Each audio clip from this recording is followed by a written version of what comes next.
राज्याचे मुख्यमंत्री माननीय देवेंद्र फडणवीस साहेब, आज आवर्जून या कार्यक्रमाला उपस्थित असणारे नागरी विमान वाहतूक मंत्री किंजरापू राम मोहन नायडू जी, उपमुख्यमंत्री माननीय एकनाथराव शिंदे जी, मुरलीधर मोहोळ जी, चंद्रशेखर बावनकुळे जी, गिरीश महाजन जी, आकाश पुणकर जी, आनंदराव अडसूळ जी, डॉक्टर अनिल बोंडे जी, अमर काळे जी, किरण सरनाईक, बळवंत वानखेडे जी, धीरज लिंगाडे जी, संजय खोडके जी, संजय कुटे जी, रवी राणा जी, सुलभा खोडके जी, अमोल मिटकरी जी, प्रताप अडसड जी, केवलाम काळे जी, राजेश वानखेडे जी, गजानन लवटे जी, नवनीत राणा जी, प्रवीण पोटे जी, रणजित पाटील जी, सर्व सन्माननीय लोकप्रतिनिधी, ज्यांच्या विनंतीला मान देऊन आपण सगळेजण आलो ते संजय सेठी, श्वेता सिंगल, सौरभ कटियार, स्वाती पांडेजी, सर्व केंद्राचा आणि राज्याचा अधिकारी वर्ग, माझ्या अमरावती परिसरातील जमलेले सर्व माझे प्रतिष्ठित नागरिक, बंधू भगिनी, पत्रकार मित्र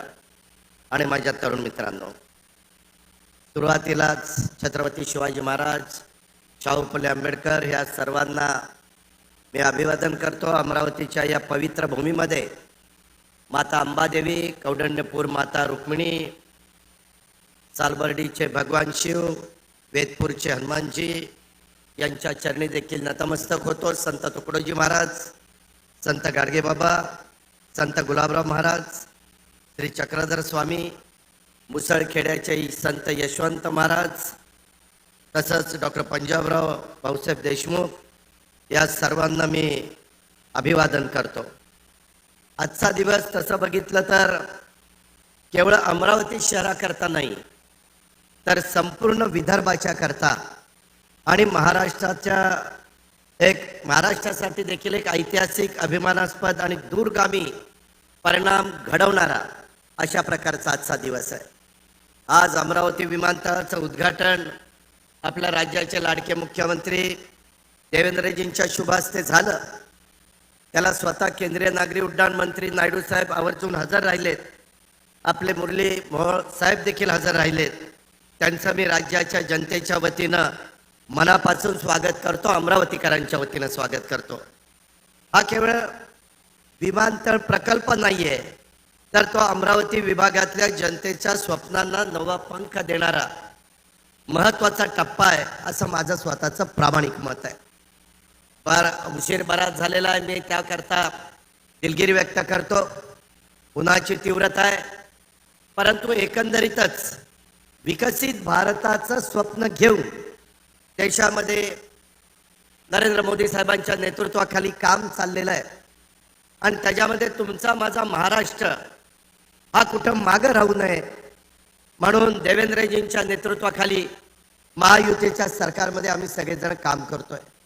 इन्फ्रास्ट्रक्चर जसं देश पातळीवर स्वतः नरेंद्र मोदी साहेब विमानतळ असतील, रेल्वे असेल, नॅशनल हायवे असतील, त्याच्यामध्ये नितीन गडकरी असतील, अमित शाह साहेब असतील, हे सगळेजण आपापल्या परीनं प्रयत्न करतायत, परंतु राज्याच्या मध्ये देखील आमचं सर्वांचं देवेंद्रच्या नेतृत्वाखाली सातत्याने लक्ष आहे की आपल्या इथं पण अधिकचा विकास झाला पाहिजे। अमरावतीकरांनो, मला सांगायला तुम्हाला अभिमान वाटतो, आज देशामध्ये सर्वात जास्त विमानतळ जर कोणत्या राज्यामध्ये असतील तर ती तुमच्या माझ्या महाराष्ट्र राज्यामध्ये। आणि एवढ्यावर आम्ही समाधान मानत नाही।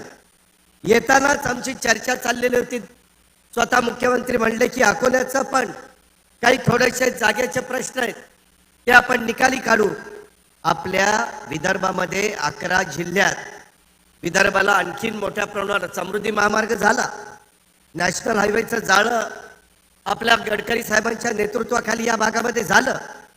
पाण्याच्या संदर्भातले प्रश्न सोडवण्याच्या करता सातत्याने मुख्यमंत्री, उपमुख्यमंत्री, गिरीश महाजन, बाकी सगळे प्रयत्न करतायत आणि हा प्रयत्न करत असताना त्यामध्ये अधिकाधिक विमानांची सोय, विमानतळांची सोय ही माझ्या विदर्भवासियांना झाली पाहिजे, अशा पद्धतीचा प्रयत्न आता गोंदियाला झाली, आपल्या नागपूरला झाली, आपल्या आता अमरावतीला त्या ठिकाणी झाली. अकोल्याला अशाच पद्धतीनं करायचा आमचा प्रयत्न आहे. गडचिरोलीमध्ये करायचा त्या ठिकाणी प्रयत्न आहे. महत्त्वाच्या सर्व ठिकाणी. आणि आमचं टार्गेट यंदाच्या 5 वर्षाचं असं आहे की आपले 36 जिल्हे आहेत, परंतु त्याच्यातले बहुतेक जिल्हे हे एअरस्ट्रिपच्या दृष्टिकोनातनं जोडले गेले पाहिजेत, जेणेकरून ताबडतोब जर तिथं पोचायचं म्हटलं, कुठल्याही प्रकारचा प्रसंग असतो त्यावेळेस कुठं विलंब लागू नये अशा प्रकारचा प्रयत्न देखील आमचा सगळ्यांचा चाललेला आहे. आज महाराष्ट्र विमानतळ विकास कंपनी, ज्याला आम्ही MADC या नावाने ओळखतो आपण, अमरावती विमानतळाचा हा प्रकल्प अत्यंत नियोजनबद्ध, आधुनिक आणि दूरदृष्टीनं उभारला गेलेला आहे. इथं पायलटचं ट्रेनिंग होणार आहे त्याचाही उल्लेख झाला. 200 मुलांचं हॉस्टेल इथं आपण त्यांच्याकरता करतोय. आज सगळीकडं वैमानिकांची गरज आहे आणि ती ओळखून सगळीकडे सुविधा दिल्या गेल्या पाहिजे, हाच आपला प्रयत्न आहे. या कामासाठी मी MADCचं मनपूर्वक अभिनंदन करतो. तसंच सर्व अमरावतीकरांना देखील मनापासून त्यांचं अभिनंदन करतो. तुम्हाला आठवत असेल 3 दशकापूर्वी 1992ला सुधाकरराव मुख्यमंत्री असताना नाईक साहेब हा विकसित विमानतळ करण्यात आलेला होता. या बेलोरा अमरावती विमानतळाचं काही कारणानं वापर सुरू नव्हता. MADCनं या विमानतळाची परवाना मानकं पूर्ण करण्याच्या करता आणि या विमानतळाची धावपट्टी विस्तारित करून इतर पण नियामक सुधारणांच्या सह सुविधा अपग्रेड केल्या. हे विमानतळ म्हणजे आपल्या महाराष्ट्र राज्याच्या हवाई वाहतुकीच्या माध्यमातून पायाभूत सुविधा वाढवण्याचा आणि त्या प्रयत्नांचा एक महत्त्वाचा भाग आहे. त्याच्यामुळं निश्चितपणे चंद्रपूर, धुळे, शिर्डी, नवी मुंबई अशा विमानतळाला देखील आपण विकसित करतोय. आमचा प्रयत्न आहे मुंबईचं विमानतळ इतकं तिथं प्रचंड मोठ्या प्रमाणावर लँडिंग अँड टेक ऑफ चालतं की काही जणांना मुंबई एअरपोर्टला जागा मिळत नाही आणि स्लॉट ज्याला म्हणतो तो मिळत नाही. म्हणून आता नव्या मुंबईचं विमानतळ साधारण मुख्यमंत्री आमचा सगळ्यांचा प्रयत्न आहे की ऑगस्ट एंडला तिचं डोमेस्टिक फ्लाईट त्या ठिकाणी सुरू होतील, जेणेकरून मग आपल्याला आणखीन सुविधा राज्याच्या राजधानीशी तुमचा माझा ग्रामीण भाग जोडला जाईल. तुमचा माझ्या देशातले अनेक वेगवेगळी महत्त्वाची शहरं त्या ठिकाणी जोडली जाणार आहेत. याही गोष्टीचा आपण सगळ्यांनी निश्चितपणे नोंद घेतली पाहिजे, अशा प्रकारची माझी विनंती आहे. खूप काही गोष्टी आपल्या अमरावतीच्या परिसरामध्ये करण्याचं आमचं चाललेलं आहे. टेक्स्टाईल पार्क आपण त्यामध्ये चांगल्या पद्धतीनं कसं पुढं जाईल. 20 सप्टेंबर 2024ला अमरावतीमध्ये PM मित्रा टेक्स्टाईल पार्कचं भूमिपूजन मोदी साहेबांच्या हस्ते झालं. वर्धा येथून ऑनलाईन पद्धतीनं ते करण्यात आलं आणि या टेक्स्टाईल पार्कमुळं माझ्या अमरावतीसह विदर्भातील औद्योगिक विकासाला देखील चालना मिळणार आहे. महाराष्ट्रामध्ये मोठ्या औद्योगिक विकासाची क्षमता असून त्यात वस्त्रोद्योग हा अग्रगणी उद्योग आहे. विदर्भात कापसाचं क्षेत्र मोठ्या प्रमाणावर आहे आणि टेक्स्टाईल पार्क, वस्त्रोद्योग धोरण यांच्या माध्यमातून संत्र्यावर प्रक्रिया करणारी कारखानदारी या क्षेत्रात मोठी गुंतवणूक त्या ठिकाणी येईल. या प्रकारे आमचा प्रयत्न आहे.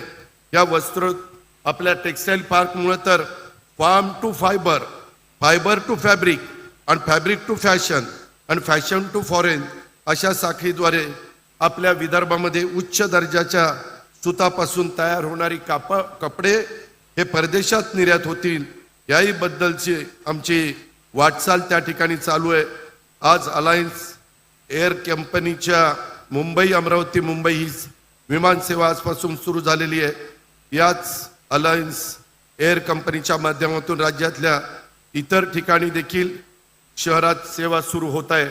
माझी एवढीच विनंती आहे की अलायन्स एअर कंपनीला एक सूचना आहे, तुम्ही तुमची सेवा सुरू केल्यानंतर ही अखंडपणे दिली जावी, त्यात कोणत्याही प्रकारचा खंड पडू नये. जर एखाद्या वेळी आपलं विमान काही कारणांनी रद्द झालं तर त्यासाठी पर्यायी व्यवस्था देण्याचं नियोजन सुद्धा इथं झालं पाहिजे. जर ते शक्य नसेल तर विमान प्रवाशांनी तिकिटासाठी मोजलेली पूर्ण रक्कम ही कोणतीही कात्री न लावता त्यांना पूर्णपणे परत देण्याची व्यवस्था पण त्यांनी केली पाहिजे. अशा प्रकारचं आव्हान पण मी करीन. मला माहिती आहे की माझ्या अमरावतीच्या माझ्या सहकारी मित्रांना अमरावती विमानतळावर मुंबईला जाण्यासाठीची वेळ ही 4:50 व मुंबईहून अमरावतीला येण्याची वेळ ही 2:30ची आहे. या दोन्ही वेळा तसं बघितलं तर प्रवाशांच्या करता सोयीच्या नाही. काही दिवस विमानसेवा चालू राहील, त्याच्यानंतर प्रवासी न मिळाल्यामुळं विमान कंपनी बंद करेल. बऱ्याच ठिकाणी महाराष्ट्रात असं झालेलं आहे. म्हणून केंद्रीय उड्डाण मंत्री यांना मी विनंती करीन, विशेषतः स्वतः मुरली मोहोळ साहेब पण आहेत, की सोयीची वेळ सकाळी मुंबईहून अमरावतीला आणि सकाळी अमरावतीहून मुंबईला जर आपल्याला करता आली तर ते फार चांगलं होईल. अमरावती विमानतळावर सध्या नाईट लँडिंगची सोय नाही. मला वाटतं सप्टेंबरमध्ये करायचा साधारण आपलं नियोजन आहे. ती देखील कशी लवकरात लवकर करता येईल आणि कधी रात्री अपरात्री देखील इथनं टेक ऑफ अँड लँडिंग करण्याची व्यवस्था ही आपल्याला ती सुविधा दिली जाईल. अधिक न बोलता आजचा दिवस हा खूप आनंदाचा आणि आपल्या सगळ्यांच्या दृष्टीनं अभिमानाचा अशा प्रकारचा दिवस आहे. आज हे सगळं जे काही चाललेलं आहे त्याच्यामध्ये देश पायाभूत विकासाच्या प्रत्येक क्षेत्रामध्ये प्रगती करत असतानाचे चित्र पाहायला मिळत आहे. सामाजिक, शैक्षणिक, सांस्कृतिक, आध्यात्मिक वारसाच्या प्रत्येक नागरिकाला अभिमान वाटेल अशा पद्धतीनं त्यांना समृद्ध करतोय.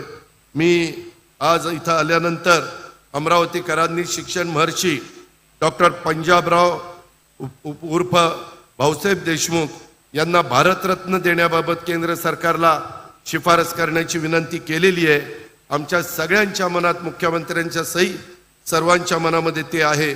आम्ही मुख्यमंत्र्यांच्या नेतृत्वाखाली त्याचा पाठपुरावा निश्चितपणे मोदी साहेबांच्याकडं आणि इतर मान्यवरांच्याकडे करू हा विश्वास या ठिकाणी व्यक्त करतो आणि आपल्या सगळ्यांची रजा घेतो. जय हिंद, जय महाराष्ट्र. धन्यवाद. आणि आता महाराष्ट्राचे